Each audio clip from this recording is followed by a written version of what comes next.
Howdy. So, last week I had the extreme pleasure of seeing what I feel is probably the greatest film ever made, 2001, A Space Odyssey. And I saw it for the first time on the big screen. I have seen it many times. I can't even count the amount of times I've seen it. I first saw it when I was around the age of 14, and have seen it many times since. I've bought it, I think, 4 times across, technology. I know I bought it on VHS, and bought it on DVD, rebought it on DVD when it had some extra special things, and then bought it on Blu-ray. Again, it's not my favorite film of all time, but I think it's the best film of all time. I think there's a difference there. The differences are subtle, but there is a difference. And I think it is probably the greatest film ever made. So I'm giving it a 10. It's about the history and future of mankind. They find a monolith, a featureless black monolith, buried purposefully on the moon.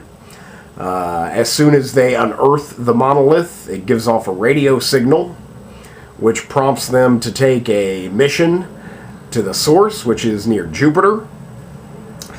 On that mission, on the Jupiter mission, they have 2 basically skeleton crew members and a high-functioning computer by the name of HAL 9000.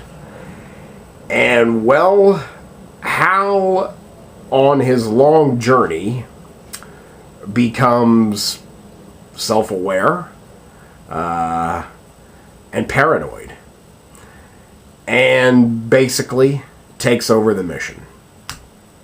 In a nutshell, that's what the film's about, though there is a lot more going on. I think one of the fascinating things about this film is it's mostly silent, in that there is not a ton of dialogue. I think it's a 2-hour and 20-minute film. And I had read this somewhere, but I've forgotten it. But out of a 2-hour and 20-minute film, there's only 40 minutes of talking, 40 minutes of dialogue. So again, a mostly silent film in terms of dialogue. So I think that's fascinating, that I can be absolutely gripped by mostly just ambient noise. And of course, the genius photography and cinematography of the god of film, Stanley Kubrick. Stanley Kubrick produced, directed, and co-wrote the film. He co-wrote it with Arthur C. Clarke. They both created this idea. Kubrick and Clarke together created this idea, wrote this story. And then it diverged from 2 ways. Clarke wrote the novel, and Kubrick made the film. Both are similar. There is some differences. Obviously, the novel is more detailed, but the film is great. I can only think of one actor's name in the movie, and I probably will butcher it, but I believe it's Keir Dullea, though I am not entirely sure how to say that name. He's Bowman, I believe. I don't know what to tell you about the movie, other than I love it, and it's a 10. It's a 10 of 10s. It's Kubrick's masterpiece, and I feel that Kubrick is the great director. So again, by logic, I think it is the greatest film.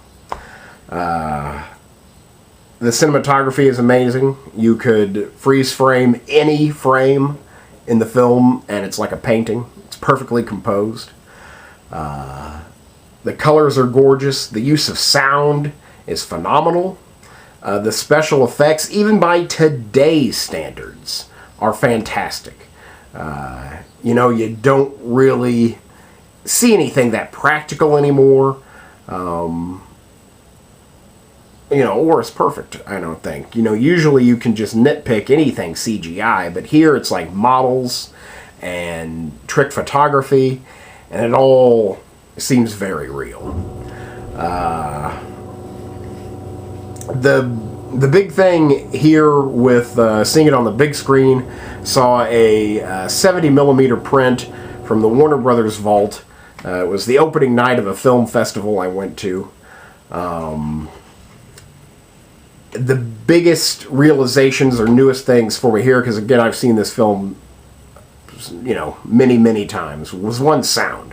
I've never heard it sound like that. You know, this is a theater. It was very loud, and I could appreciate all of the new sounds. I was hearing things that I had never heard before. So there was like an added extra layer of texture there for me. And also, you know, I again first saw this film on a grainy VHS copy from National Video in Jefferson City, Missouri. And sometimes you just don't get everything out of a performance. And seeing the actors on the big screen, and where you can, because the performance of an actor is in his eyes, is in their eyes, and subtle facial gestures. I mean, if it's done really well, that's what it is. And sometimes on a grainy VHS, you don't get that so much. But here I could, for the first time, see some of the subtler aspects of the performances from all the actors. But in one scene in particular, the scene before they even get to the moon, he's on the way to the moon to discover the monolith. There's a creepy guy who gives all I can say is a Kubrickian performance, very twitchy and nervous, but yet trying to fight through that nervousness and succeed at what he wants to know, succeed at all costs, despite his, you know, eclectic ways. And seeing this, again, it was like seeing the performance for the first time. I never really appreciated it. And really I was giggling because it was so good. And it was just that conversation about him trying to figure out what's going on the moon, because it's obviously top secret. And the military brass is not giving anything away, and this guy is just keep trying and trying, and I don't know, I loved it. And with that, with the sound part and the performance, I really got a lot more out of Hal.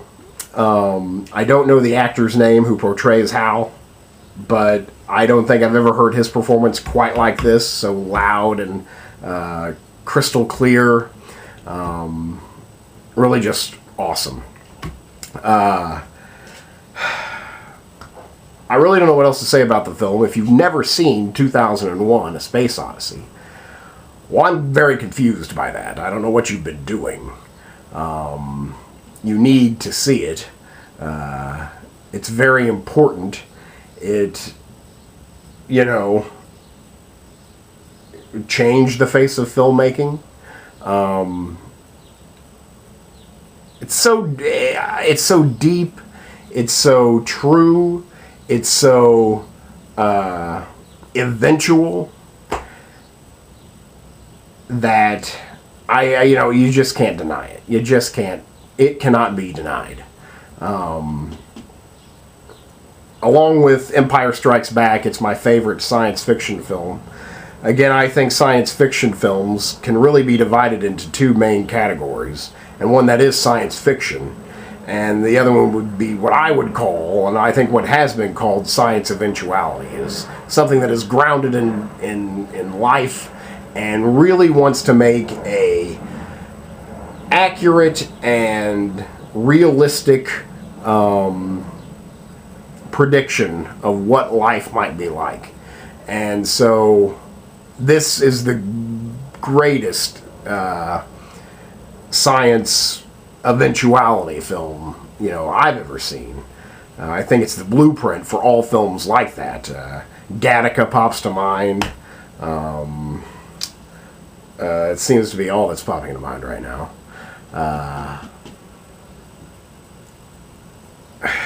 I don't even know what else to say about it. I think Hal is one of the great screen villains of all time.